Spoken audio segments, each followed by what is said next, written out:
Alíquota reduzida, alíquota zero ou até mesmo regras específicas para alguns setores. Me diz você, acredita que existam setores que vão ter redução tributária com a própria reforma tributária? Meus amigos, já te adianto que sim. E nesse vídeo de hoje, o 11º vídeo da reforma tributária que eu estou colocando aqui no YouTube para vocês, nós vamos falar um pouquinho desses setores. Bem, eu sou Adail Costa Júnior, contador, e precisamos falar de impostos.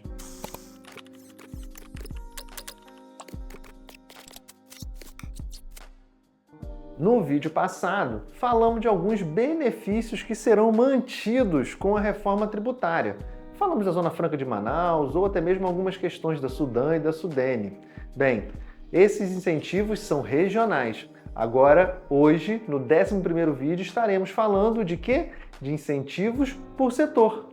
E sim, existem setores que vão ter as alíquotas reduzidas ou até mesmo zeradas. A Emenda Constitucional 132 e a Lei Complementar 214, ou seja, o arcabouço da reforma tributária, veio trazendo um princípio básico, na verdade até dois. A ideia é justamente buscar o equilíbrio e a simplificação. Entretanto, procurando essa justiça tributária, existem setores que foram avaliados pelo governo e também pelo Congresso que terão algumas vantagens frente a outros setores. E aí a gente pode falar do setor de agro, da alimentação básica, do setor de transporte, do setor de saneamento, do setor de saúde.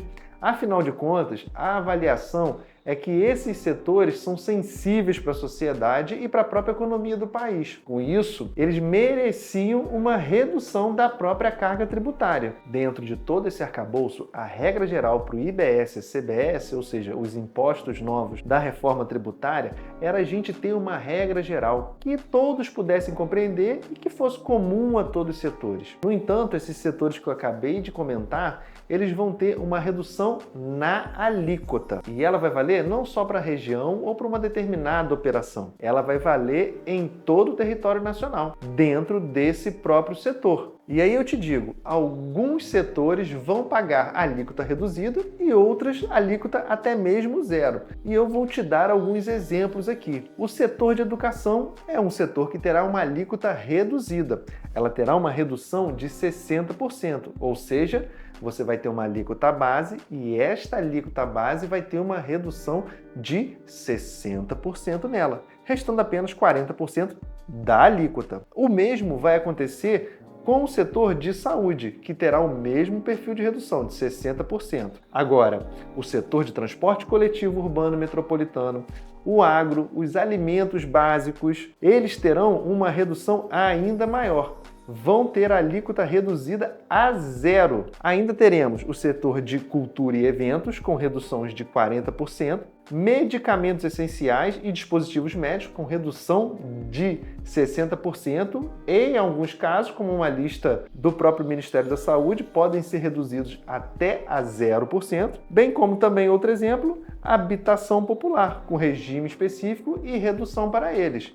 Isso justamente por conta do benefício da Minha Casa Minha Vida, que o governo quis, de alguma maneira, manter esse incentivo. Ah, claro, não poderia deixar de falar que os profissionais também estabelecidos como uma empresa também terão redução na alíquota. Essa alíquota vai ser 30% reduzida, ou seja, vamos pagar 70%.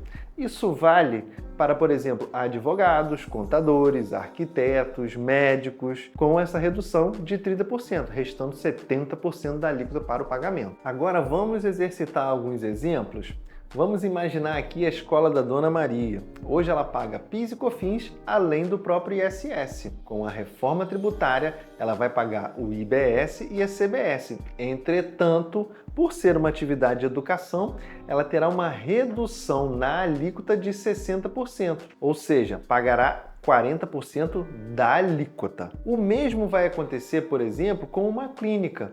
Imagine uma clínica de saúde, a Clínica de Saúde Viver Bem, que também paga PIS, COFINS e ISS. Com a reforma tributária e quando ela for pagar o imposto, ela também vai pagar IBS e CBS, mas com a redução de 60%. Agora mais um exemplo e eu vou entrar na questão do transporte. Você imagine uma empresa de transporte de passageiros, aquelas que transportam as pessoas na sua cidade, de um bairro para outro, deslocando todo mundo ali levando para trabalhar. Essa empresa vai ter alíquota zero, ou seja, não vai ter IBS e CBS sobre a passagem. Isso é muito importante porque diminui o custo também de vida do próprio contribuinte, que utiliza o próprio transporte público. Você pode até me perguntar se vão ser apenas esses setores que vão ter alguma regra diferenciada. E a verdade é que não. A gente ainda vai ter algumas regras especiais, por exemplo, para a cooperativa, vai ter para o setor financeiro, entre outras. Entretanto, isso nós vamos tratar no vídeo mais à frente, você vai ver com a gente. No fim, a reforma tributária traz uma regra clara, onde todos vão pagar impostos. Ou quase, uma vez que quem tiver a função social, cultural e econômica que sustente o país vão ter reduções ou até mesmo zerar a alíquota. Educação, saúde, agro são setores que são reconhecidos pela população, que sustentam a economia e o bem-estar social. Agora me diz você, acha isso de fato justo? Esses setores deveriam ser contemplados? Comenta aqui com a gente se existe algum outro setor que você está sentindo falta, ou até mesmo se tem algum setor que está nessa listagem que eu comentei e que não deveria de fato ser beneficiado. A discussão é bem grande e é bem ampla. Diz o governo que a grande ideia é equilibrar a arrecadação, sem pesar no bolso do cidadão e sem travar quem de fato gira esse país. E aí, gostou desse conteúdo? Não se esquece de nos seguir nas nossas redes sociais, se inscrever aqui no YouTube e dar o like. Um grande abraço para vocês e sucesso!